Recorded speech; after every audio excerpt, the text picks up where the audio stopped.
Hi, this is a Minute of Overpass. My name is Eric and I make apps. Now, this week I want to ask, is the app market dead?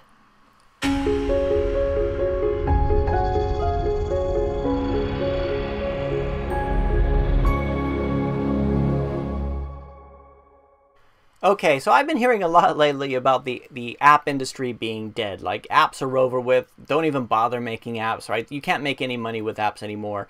The market's too saturated and all this kind of stuff. What punctuates that point this week was that the fact that Rovio announced like 38% of their staff were being laid off, right? So they were growing so fast a year ago that they thought, they were just getting bigger and bigger and stronger, but they just couldn't keep pace. And the app market changes and all this kind of stuff. I mean, it's a bit worrying when you're developing apps. I was kind of worried about it. However, it's things are different, right? So I kind of want to address this issue this week, right? So, do I think the app industry is dead? No. I mean, this is why I release new apps, all the time. Overpass releases, one a week or at least a couple a month, and we're constantly innovating. We're trying to come out with new stuff all the time, right? I'm a 100%, into it, right? I am a full-on app developer. So, I make more money now than I did 2 years ago. I make more money than I did a year ago. I make more money than I did 6 months ago. So I'm a full believer that you can make money with apps, right? In fact, I know that you can make money with apps. I make money with apps. I'm a full-time app developer, right? However, I know other people who a couple years ago who made apps as well. Who, when I talk to them now, they're kind of out of the game. So it's it's different, and they say the same thing. Oh, you can't make money with apps anymore. Back then you could, but it's too saturated, or all this kind of stuff. So I kind of want the app market definitely is different, right? It's much different than it was 2 years ago when I started, 3 years ago when I started, and it's different than it was in 2008 when the iPhone first started accepting apps, right? So one thing you notice that things are much different. There's three major reasons. First is that the saturation level, like, there's thousands of apps being put on the App Store every day. So whereas before you could release an app and it wasn't a case of getting people to download it, it was a case of, can you get people to pay for it? Now it's like, can you even get them to bother to download it? Even get in front of them to get them to try it, right? So it's much harder now to get noticed than it was back then.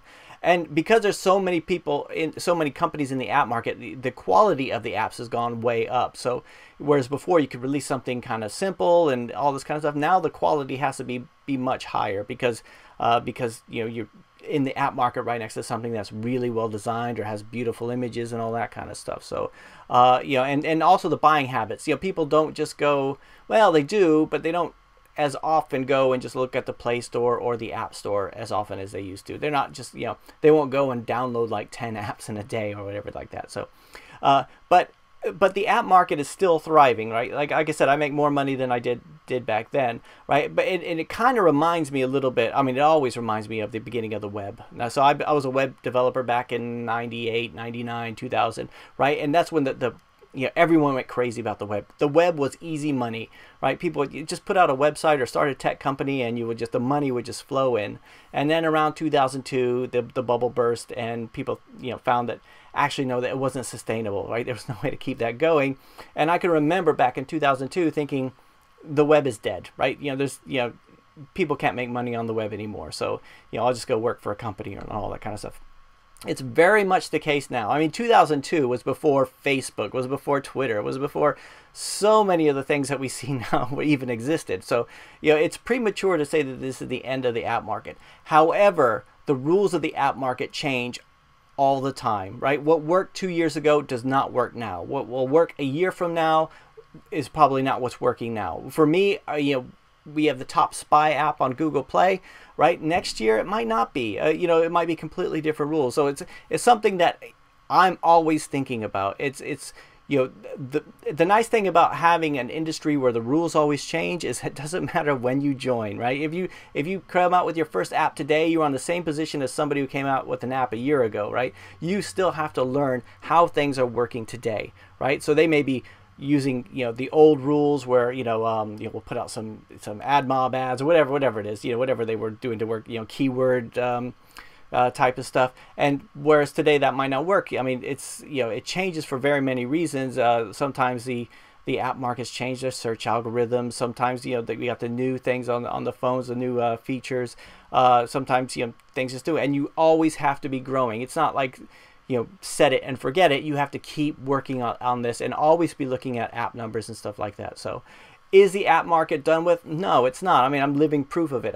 It works really, really well, but you know, it's not a sure thing. There's no easy money here. So if you're developing an app, or if you've released an app like a year ago or whatever and it didn't quite work out, I mean, keep trying at it, because things just keep changing, right?